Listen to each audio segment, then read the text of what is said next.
guys? Moto Moose here. Today I'm giving you guys a look at the Olympus TG4 tough camera that I've been talking about, that does the autofocusing while recording. The Best 1A's ride had commented that maybe I should do a review, and that's what I'm going to do.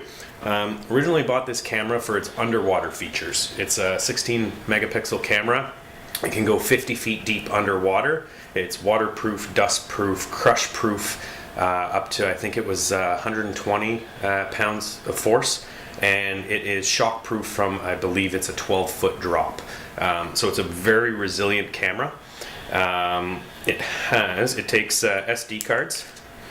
It also has the mini HDMI ports for AV out, and it's got these nice locks that seal everything in, and they all have suction rings around the edge to seal the water out. The beauty of it is it does photos, it's got microscope mode, it's got underwater mode, it's got a lot of cool features, and then on top of that it does video, and it can do high-speed video, though the quality of the high-speed video is not that great because it's not real video. What it is, it's high-speed JPEGs. So essentially it's taking a boatload of photos really fast, and for the video puts those photos together and makes motion out of it. So what you get is you get a little bit of blur. And on my last video, actually, when I was unwrapping the bike, this was the camera I used, so the high-speed motion, you could tell it was a little more grainy, it wasn't as clear, it wasn't as HD. It's good if you need it, if you don't need high quality out of it and just want to do the fun, cool effect. Yeah, so this is the camera, underwater camera, dustproof, crushproof, shockproof, pretty much everything you need. The big reason why I was going to use this is right now I'm using my DSLR, but if I move forwards or backwards, my DSLR doesn't focus, so I kind of have to set my focus plane and stay within that plane. That becomes a pain in the ass when you're shooting yourself. So this one does autofocus on the fly, pretty much like a video camera versus a DSLR camera.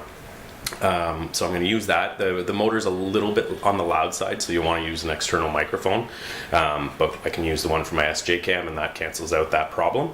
So I'm going to shoot some test footage so you guys can see. I'm going to move the camera in and around and out and show you how it autofocuses while recording.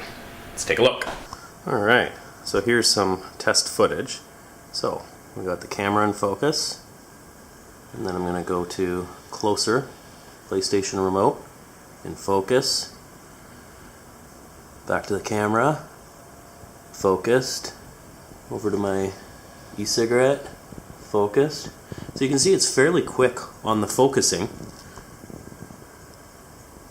and the quality is pretty good for a little point and shoot camera.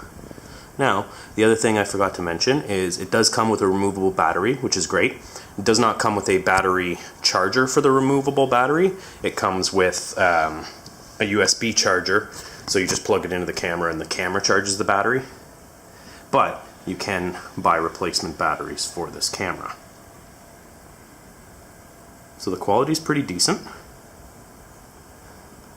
and it makes doing recordings and stuff like that yourself a lot easier.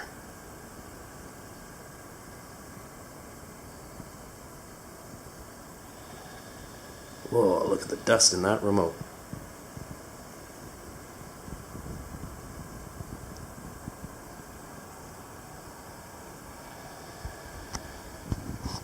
Alrighty guys, so there's my review of the Olympus TG4. They are now on to the TG5 model.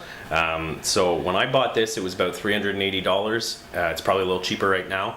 You can probably get the TG5 for around $400, maybe a little bit more.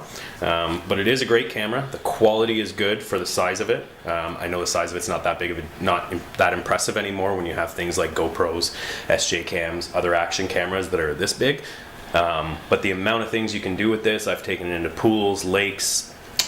We're taking it down to Jamaica next month for our honeymoon, so that should be fun.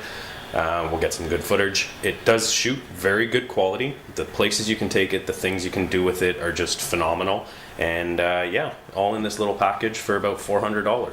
If you have any questions about it, feel free to comment below, and I'll try and answer as much as I can. I'm also going to provide links in the description for the specs for this, where you can buy it, and then links to the next version as well, the TG5.